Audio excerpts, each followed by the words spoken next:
vasculadoras. Sistema nervioso central, periférico, eferente.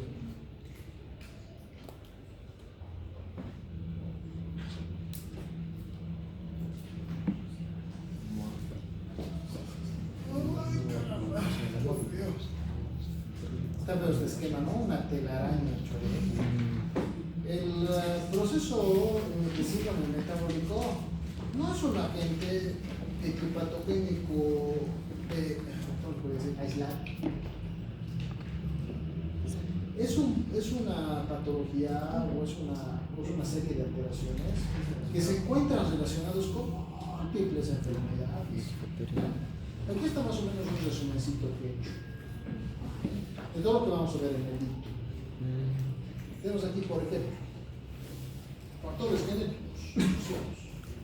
Los factores genéticos por alteraciones del canal van a desencadenar obesidad.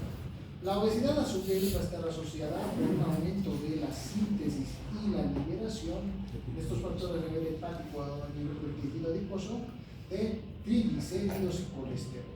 También ácidos grasos libres, lo cual va a desencadenar alteraciones.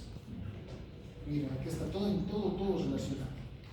Esto va a desencadenar, uno, resistencia a la insulina y por otro lado, disfunción endotelial. ¿Vale? La obesidad también está asociada a ¿qué? Una inflamación crónica, el inflamosoma. El inflamosoma nace a partir de un proceso lesional constante dentro de un tejido, lo cual va a desencadenar lo mismo, resistencia a la insulina y disfunción endotelial.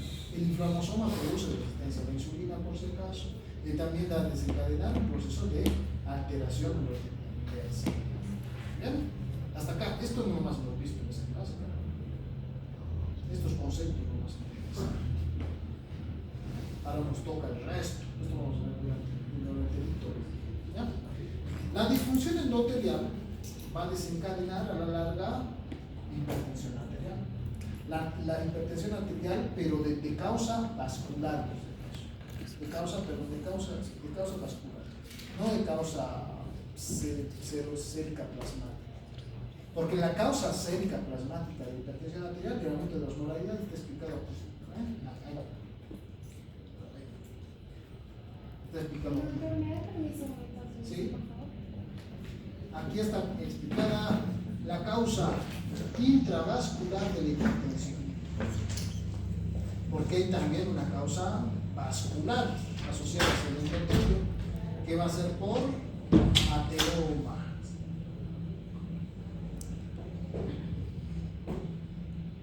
Muy bien. Y la hipertensión arterial va a estar asociada, va a asociarse a la larga, va a desencadenar un efecto crónico en la pared vascular, la aterosclerosis. Una clase entera, vamos a ver esto. La aterosclerosis, que nace a raíz de la hipertensión arterial, que nace a su vez de la disfunción arterial, que nace a su vez por la resistencia a la insulina y al aumento de la movilidad vascular. Todo está encadenado. Ya, esto es en cuanto a las causas vasculares. La resistencia a la insulina va a desencadenar un perfil lipídico aterogénico. La aterogenia, como hemos visto previamente, les he explicado, en los vasos sanguíneos, el colesterol de baja densidad, ¿qué hace? Se va a conglomerar en la capa subendotelial, en el tejido conectivo subendotelial, y va a formar la ateroma vascular. Por lo tanto, aquí también está explicado esto. El perfil lipídico aterogénico va a desencadenar aterosclerosis. ¿Ya? Muy bien. Finalmente, la resistencia de la insulina va a producir hiperinsulinemia. La hiperinsulinemia va a venir asociada a la hipertensión arterial porque al haber hiperinsulinemia, les he dicho, no es una causa, es una consecuencia de ¿qué? De que existe aumento de la glicemia vascular. Al existir un aumento de la glicemia vascular, pues va a aumentar la osmolalidad vascular, produce hipertensión. ¿Perfecto? La hiperinsulinemia también va a producir intolerancia en los glúcidos, en la célula blanco. Y un cuadro que vamos a ver, esperemos que esta clase ya estemos empezando esta técnica. La diabetes mellitus tipo 2.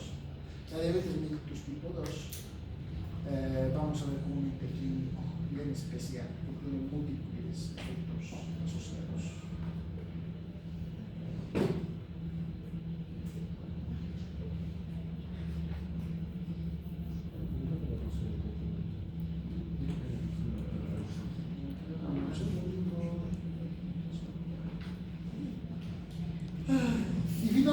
estos van a traer morbimortalidad en el paciente va a tener afecciones, va a tener algunas afecciones que van a desencadenar obstaculización en la normalidad de su estilo de vida. El paciente, si tiene estos trastornos, pues al desarrollar hipertensión arterial, pues ya no va a poder hacer lo que antes hacía. Si desarrolla una cardiopatía asociada a esto, va a disminuir su actividad.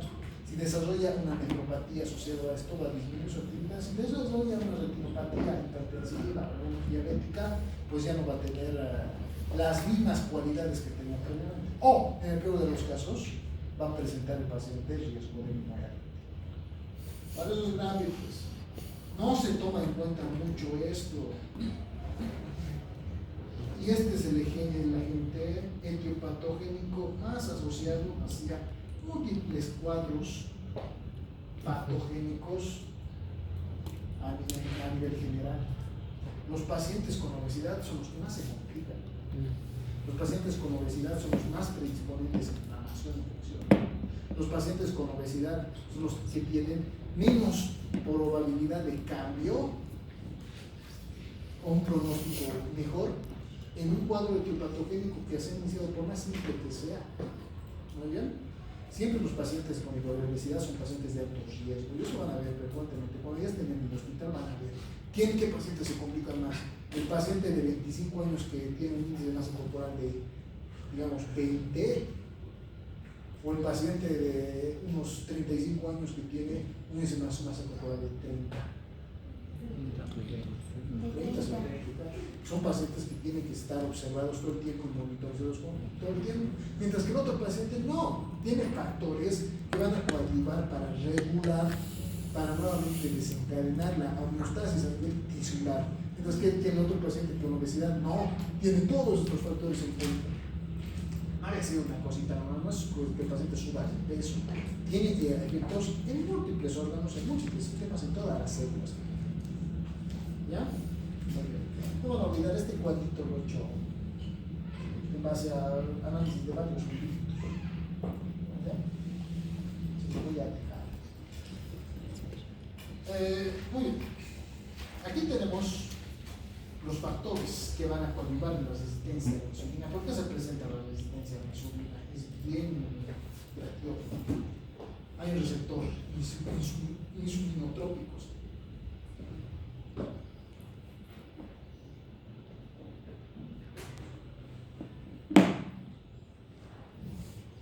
El cual tiene capacidad de asociación frente a la insulina. ¿Saben qué tipo de molécula de la insulina? ¿De cuál es su función? Funcional. Hormona. ¿Qué tipo de hormona es? A ver, ¿cuáles son sus características moleculares? Reguladora. Es un polipeptido. Es una proteína.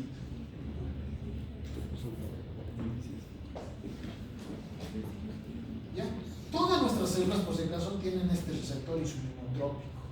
Este receptor insulinotrópico hace esto. A ver, les voy a explicar brevemente acá. En la siguiente clase vamos a ver insulina. Vamos a replicar esto nuevamente.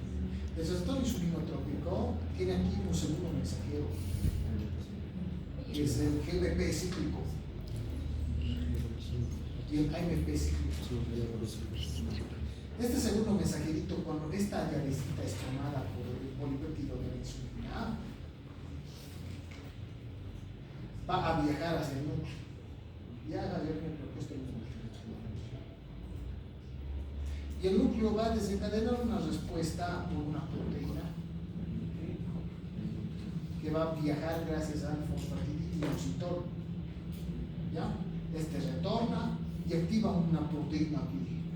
Una proteína de membrana bien grande, bien voluminosa, que se denomina la proteína GLUT. Pero esta proteína GLUT es de la célula blanca. La GLUT2 es de la célula beta. Ya no se van a olvidar. La GLUT2 es solamente de la célula beta pancreática.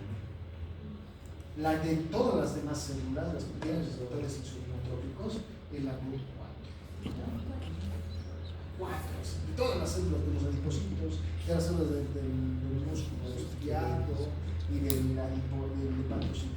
Son GLUT4. Por lo tanto, esta proteína GLUT4 se activa y lo que va a desencadenar es que glucosa ingrese a la célula. ¿Bien? Así es el proceso. Ahora el problemita es que el colesterol, el VLDL y el LDL tienen afinidad por este receptor. Son molecularmente similares. Estos son lípidos, pero son lípidos proteicos, son proteolípidos, ¿ya? Tienen una molécula similar. Y este VLDL tiene afinidad por el receptor mismo, por este receptor insulinotrópico. Entonces aquí lo va a cubrir. El problemita es que este no estimula nada, pues no estimula al segundo mensajero, por lo tanto no va a aperturar proteínas GLUT para aperturar, para abrir y ingresar glucosa. Más bien están ahí como cubre asientos, como los que llenan asientos.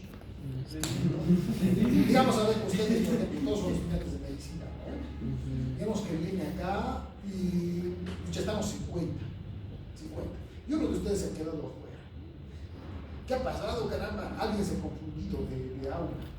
Aquí había estado un estudiante de marketing. Está cubriendo un receptor. Le va a dar uso a lo que se porque no está entendiendo nada. Entonces lo que está haciendo es llenar una serie. Así funcionan los LDLs. Lo que hacen es llegar, se sienta al principio, no hacen nada, viendo hasta que se desnaturaliza. Realmente las células no permiten, es hasta que la célula muera, de hecho. Bueno, el colesterol LDL se queda en el receptor hasta que la célula pierde su funcionalidad de ingresar glucosa y se muere. ¿Ya? Entonces, esta es la característica por la cual el LDL y el LDL tienen una importancia también vital en el desarrollo de la resistencia a la insulina. El LDL y el LDL tienen apetencia con receptor insulinotrópico, pero sin cumplir este efecto. Todo esto se corta. Ahora el problemita con esto es que la célula, como ya no tiene glucosa, sigue pidiendo pues, quiero glucosa, mándame señales. Quiero glucosa, por favor, me voy a morir, ¿no es cierto? Y el organismo hace caso, pues el hígado empieza a producir glucosa. El glucógeno hepático se vuelve glucosa. El adipocito empieza a liberar triglicéridos, cuyo fin principal es transformarse en glucosa. Caramba, pero no hay receptores, pues. Si no hay receptores, la glucosa aumenta, la insulina aumenta. Es la diabetes mellitus tipo 2. Es dependiente de qué resistencia al receptor de insulina que está tomado, el receptor por una molécula que no debería estar ahí, ¿cierto? Sí. Y la célula sigue pidiendo glucosa, por lo tanto aumenta los niveles de glicemia, porque el organismo dice, escucha, el problema es que no estoy produciendo glucosa, produciré más. Entonces el paciente empieza a elevar su glicemia, y al elevar su glicemia, que va a desencadenar, aumenta la osmolaridad y todo lo que hemos visto, lo que vamos a ver posteriormente, y parcialmente que hemos visto en los trastornos de la hiperosmolaridad, ¿cierto? Ahí está la razón. El VLDL además tiene un efecto adicional, aumenta la glicólisis, disminuye la acción de nuestro lipasa. Entonces tenemos más cantidad de colesterol estimulándose para la liberación. En el hígado aumenta la síntesis del colesterol de LDL, es como un círculo vicioso que me he puesto acá, ¿no? El hígado obedece, caramba, más VLDL necesitamos, produce más VLDL. ¿Por qué? Porque se quiere más glucosa. Glucosa necesita, y el colesterol es fuente de glucosa. Qué interesante, ¿no?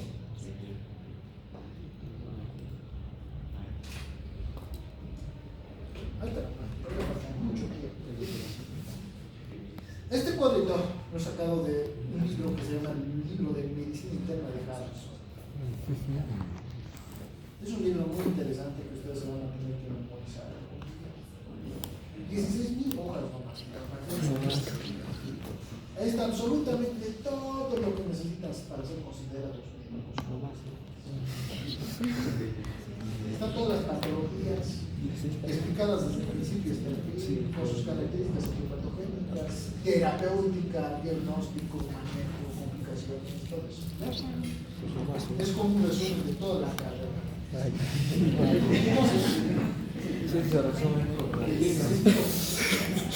Sí, esa es la persona.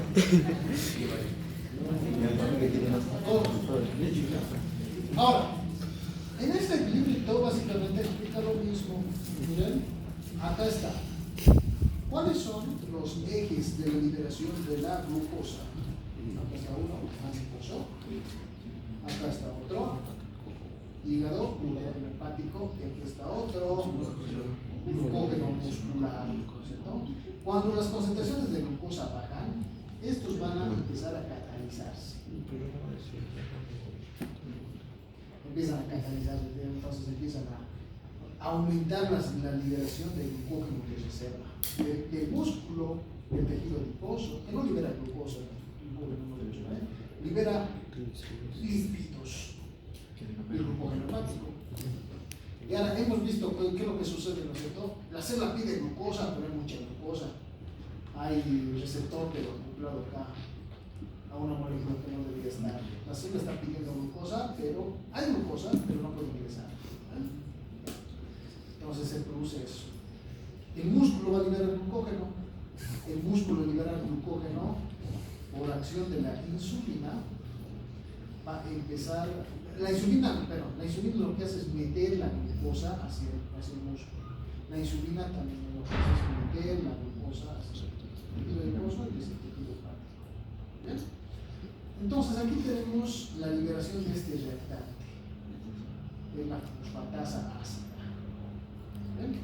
El glucógeno hepático no sale solito, pues no es una molécula sencilla. Nace más la molécula accesoria al almacenaje, que es esta, la fosfatasa alcalina. ¿Ya? Esto quiere decir que va a liberar también cetonas. ¿Ya? Que son agentes que producen acidez del pH. Producen acidificación del medio interno. ¿Bien? También el tejido adiposo libera fosfatasa ácida. ¿Ya? La fosfatasa ácida, por lo tanto, va a desencadenar algo denominado cetoacidosis. ¿Ya? Esto es una complicación aguda de la diabetes, una cetoacidosis de ácido. ¿Okay? Aquí tenemos otro efecto también que vamos a obtener. Libera este factor que va a estimular la acción del fibrinógeno. Muy bien. Esta es el plasminógeno tipo I1. ¿Ya? Este lo que hace es activar la vía del fibrinógeno y por lo tanto va a desencadenar un estado trombótico en el paciente. Tiene propensión al desarrollo de enfermedad cardiovascular por esa razón, porque empieza a producir coágulos diseminados en estructuras vasculares a alta presión. ¿Ya? Siguiente, miren, el VLDL, ¿qué hace? El VLDL va a hacer que el hepatocito empiece a interactuar con las enzimas lípicas que tiene, ¿cierto? Los citocrotos. ¿Ya? El VLDL, por lo tanto, es una molécula que va a disminuir la síntesis del colesterol HDL y aumenta la concentración de LDL. Estos dos lo que van a producir es un aumento de osmolaridad vascular. Más moléculas van a empezar a llenarse acá. Por lo tanto, el vaso sanguíneo se va a empezar a tapar. Se va a producirse éstasis vascular, flujo migratorio hacia los márgenes de la vasculatura. Y por lo tanto va a desencadenar un proceso aterotrófico.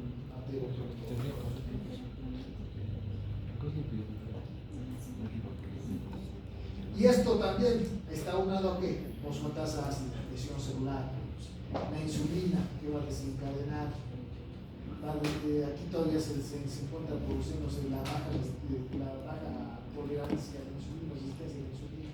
El factor, las interrupciones que produce inflamación del sistema nervioso central, como el flujo, la presión arterial y la perfusión ha llegado tan poquito hacia los tan delicados, empieza a activar catecolaminas, como la adrenalina. Y la adrenalina cierra más el vaso sanguíneo. Todo un lío, ¿no es cierto? Todo solamente por un proceso anormal desencadenado por esto, porque la glucosa no entra a la célula. Todos estos procesos se activan para aumentar la cantidad de glucosa a nivel vascular, a nivel celular. La célula pero no tiene cómo meter todo esto. ¿Ya? Muy bien, aquí tenemos la hepatopatía no alcohólica. La hepatopatía no alcohólica es una patología asociada a estos entes clínicos: la diabetes tipo 1, la obesidad central, la dislipidemia y la hipertensión. ¿Por qué se presenta la hepatopatía? Hemos mencionado, porque tenemos aquí vasos sanguíneos, ¿no? Dos vasos sanguíneos acá, uno que es funcional y otro que es metabólico. El funcional es la arteria hepática, la que mantiene la sobrevida del hígado, y la otra es la arteria porta, a la vena porta, no sabes, la vena porta. Estas dos coalescen, y la única zona de desembocadura que es la vena hepática. Si la resistencia vascular arterial está muy elevada, la presión está muy elevada, pues acá hay mucha éstasis, y esta éstasis se va a ver en todas las estructuras vasculares que llegan a ser torrente sistémico, incluida la del hígado, que es tan importante porque es el mayor reservorio venoso. Entonces pues, se llena de sangre, se llena de sangre, se llena de sangre, se llena de sangre. Aquí no hay mayor problema, pero el problema viene aquí, cuando disminuye la perfusión del vacío hepático. El hepatocito ya no tiene oxígeno, entonces ¿qué va a pasar? ¿Va a sufrir? Meta, se va a transformar en adipocito. El adipocito no necesita mucho oxígeno para sobrevivir. Algunos estudios hacen ver que el adipocito puede sobrevivir sin oxígeno 14 días. ¿Ya?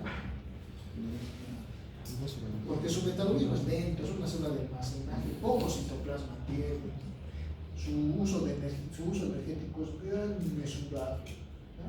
Entonces, como la célula, el hepatocito tiene una facultad que es la diferenciación celular, pues se va a diferenciar en este. Ahora, el problemita es que si esta célula se muere, ya da paso a la tercera célula. El hepatocito se puede diferenciar en el hepatocito.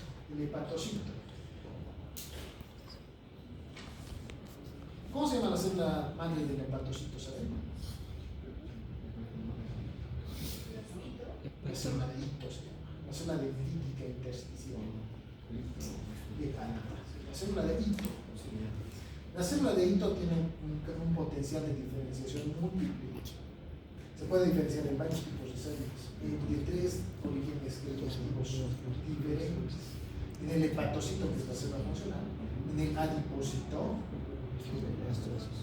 y aquí estamos viendo cuando hay proliferación de adipocitos, ¿cómo se llama eso? Hígado graso. ¿Por qué se presenta el hígado graso en la enfermedad metabólica? Por éstasis, aquí está la explicación.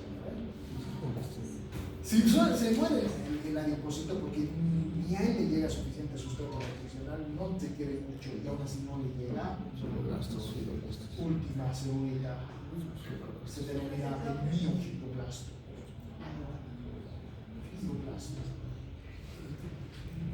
Y el miofibroblasta. El miofibroblasta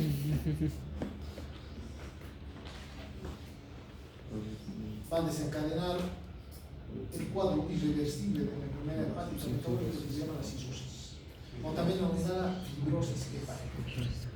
¿Ya?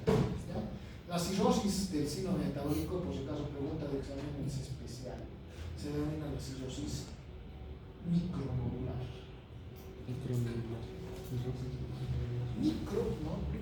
Es de las patologías metabólicas que vamos a hablar más adelante. La quística viral, la macronodular, la con nódulos superiores a 2 milímetros, es por virus. Y el proceso de hepatohigiénico es distinto. Como les dije, hay un tema que es hígado nomás. Vamos a ver ahí cómo se va a diferenciar este proceso. Las causas de esto, de irritación hepática, aumento de los lípidos, de los adipocitos. Los adipocitos nacen a raíz de que para llenar espacios. También hay aumento de la proliferación gracias a estimulación inflamatoria. ¿Por qué? Por interleucinas inflamatorias, por interleucinas. El estrés del retículo plasmático en el proceso de plegamiento de las proteínas también tiene que ver. Y la interrupción mitocondrial. ¿Por qué interrupción mitocondrial? Porque tiene hipoxia. Estrés y caspasos. Sí, la caspasa es de la apoptosis. Pero sobre la apoptosis, pero es reemplazado rápidamente por otras células. No se muere el hígado, literalmente se reemplaza del tejido. Rara vez se muere el hígado, tiene que ser un trauma muy severo. Un trauma muy agudo, ¿no es cierto? Por ejemplo, una envenenamiento y se produce necrosis hepática aguda, o una laceración por arma blanca, o una toxemia. Es raro. Por causa metabólica es imposible que se muera, porque se está regulando su hito. Esto es por hipoxia. ¿Hipoxia por qué? Porque no le llega sustrato. Aquí está explicado todo. La estenosis se produce por esterificación, una presencia de adipocitos en vez de hepatocitos, gracias a que el tejido adiposo se diferencia gracias a la adiponectina, ¿no es cierto? La adiponectina va a desencadenar que las células vayan a reemplazarse. Preguntas de examen. Por eso está con negritas.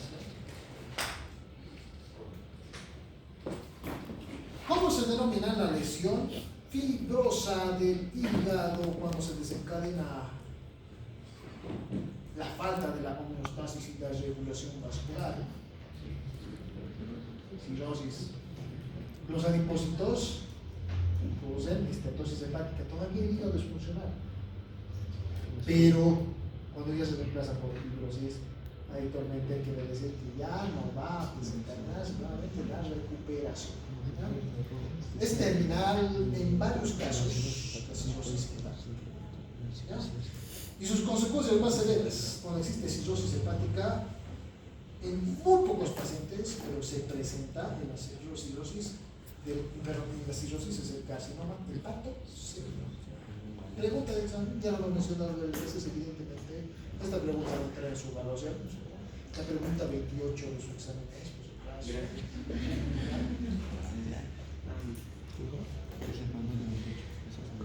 bien. Y aquí está este cuadrito de Robbins que nos va a explicar eso. Es raro que llegue hasta este nivel. No todos los pacientes tienen esta alteración tan grave.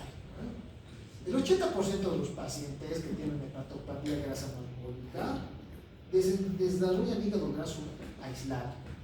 Es un cuadro subclínico, no tienen ni clínica, es un proceso autorregulado. El 80%, a pesar del trastorno metabólico y que siga con sus alteraciones en el proceso nutricional, o siga con sedentarismo, etcétera, no va a desarrollar ninguna patología clínica. El 20%. La esteatohepatitis no alcohólica. Aquí estamos hablando de reemplazo de células adiposas y de inflamación. ¿Ya? La esteatohepatitis no alcohólica va a desencadenar alteraciones en el proceso de la regulación celular. Cuando las células adiposas fallecen, ¿quién toma su lugar? Los fibroblastos, los fibroblastos hepáticos derivados de las células de hígado. Los que se van a desencadenar en el 11% de estos 20% de los casos. Cirrosis. Aquí está, por ejemplo, aquí está preguntas de exámenes de Michoacán. Cirrosis. La cirrosis a la larga va a desencadenar descompensación en un 30%. La cirrosis puede mantenerse durante mucho tiempo. Incluso pueden darles tiempo a ustedes para tratar de regular el tejido que todavía se encuentra dispuesto a mejorar. ¿Sí? Porque en el caso de la cirrosis progresiva, cuando hay descompensación, ya solamente hay una solución: trasplante hepático. Cuando la cirrosis alcanza más del 80% del hígado tomado, ahí ya podemos hablar de trasplante hepático. Mientras tanto, todas las medidas de la prevención van dirigidas hacia la regulación de hijos pertantes, esperando la mejor clínica. Y en el 7% de los casos, de este 11%, este 20%, pucha, es una cantidad chiquitísima, desarrolla carcinoma de tracto celular. La principal causa neoplásica normalmente del síndrome, bueno, complicación, neoplásica del síndrome metabólico. Doctor, Así las tenemos una relación. en todo caso, como usted explicaba de la cirrosis, ¿cómo sería o sea, en todo caso, en el hígado graso sobre todo, ¿cómo sería, o sea, cómo cambian de adipocitos a... Los adipósitos muy, ya al morirse los adipósitos, las células tienen que llenar el espacio. Se promueve la proliferación gracias a las interleucinas. Cuando una célula muere, se liberan factores inflamatorios agudos. Las interleucinas 1 son uno de ellos.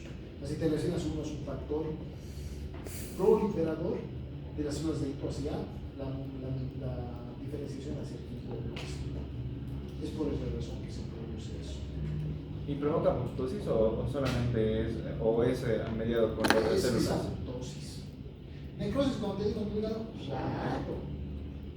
En envenenamientos, por ejemplo, con cianuro, ahí se ve. En los pacientes críticos, ¿no? Los infartos, que se trata de autorizar, que se trata de suicidarse con paracetamol, por ejemplo, produce necrosis hepática aguda. Es raro, es habitualmente desencadenado por toxinas, o por lesiones. Autoinmune difícilmente produce. Inflamatorio sí puede producir, por si acaso, también. Puede producir necrosis hepática. Insuficiencia hepática por necrosis. Pero son casos raros, ¿no? El hígado está habitualmente bien cuidado. Y hay algunas imágenes antes de irnos, buscar así. Aquí estamos viendo el hígado, ¿no? Aquí se encuentra precisamente en su espacio, en la región abdominal. ¿En qué región abdominal se encuentra el hígado? Hipocondrio derecho. Hipocondrio izquierdo, ¿no ves? Derecho. Era derecho. Derecho. Cuidado que buscando alguna herida del lado izquierdo, ¿no? Sí. Está en el hipocondrio derecho. En el hipocondrio derecho vamos a ver la presencia de este. Tiene 4 lóbulos, pero 2 son los más importantes. El lóbulo derecho, el lóbulo caudal, el lóbulo cuadrado se encuentra en el lóbulo posterior, actualmente no se ve mucho. ¿Ya? Aquí estamos viendo este es el lóbulo más importante, es el lóbulo derecho. Aquí estamos viendo esta zona, es un fascículo fibroso que se encuentra entre los dos lóbulos que lo separan. Aquí estamos viendo, hay que saber esto puede estar con la flechita hacia arriba. ¿Qué se encuentra con esa flechita? Es un músculo. ¿El diafragma? Diafragma. Correcto. Esto separa la cavidad torácica de la cavidad abdominal. Aquí está el diafragma, aquí está el corazón, aquí está el pulmón, aquí estamos viendo el pulmoncito. Sí. Derecho, el pulmón izquierdo. Aquí estamos viendo el pulmón izquierdo, etc. El hígado tiene esta forma, es un poco de aspecto bastante granuloso, ¿no es cierto? Un poquito áspero. Tiene este tono también, naturalmente, ¿por qué? Porque es un órgano vascular, bien vascularizado.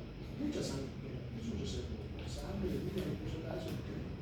Del flujo venoso, cerca del 60% del flujo venoso se encuentra en el hígado, esperando, metabolizando el proceso alimenticio. De aquí estamos viendo un cortecito. Es un organito que tiene parénquima. Aquí estamos viendo el parénquima chiquitito.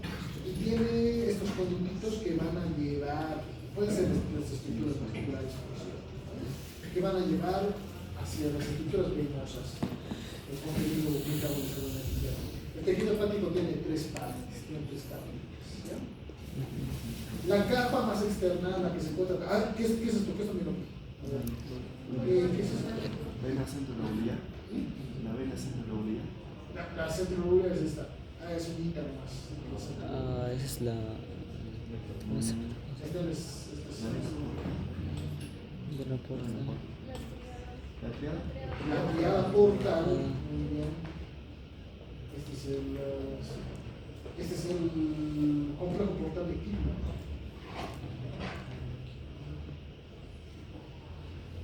Recuerda, está formando por porta, ¿no es cierto? Porta, por profundidad y antes de dejar. Como podrán ver, todas estas confluyen hacia este nivel, ¿no es cierto? Cuando esto se satura, ¿qué va a pasar?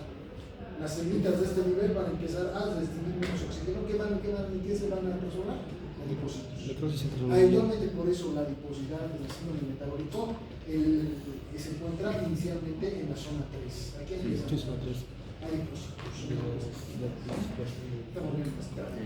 En la estatosis hepática alcohólica, miren cómo en el tono anteriormente del hígado rojo por la predominancia de sangre, de estructuras vasculares, mientras que este pucha amarillo, ¿por qué? Estamos en adipocitos. Este es el parénquima hepático llano de adipocitos. Este es el proceso hepático.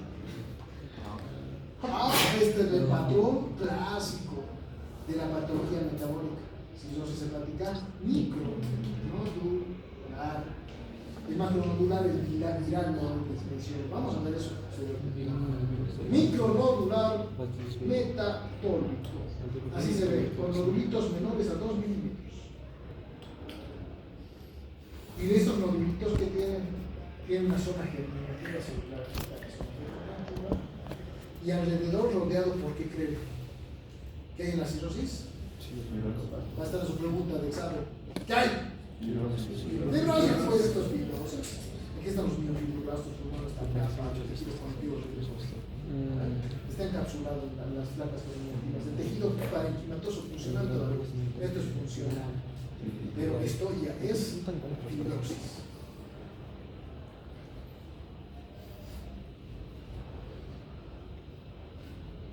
Muy bien. Ese es el tema de enfermedades mentales. Todas mis presentaciones tienen esto, van a tener ahí las páginas del libro que quiero que revisen. 34938. Y si no revisan, esta va a ser la cosa.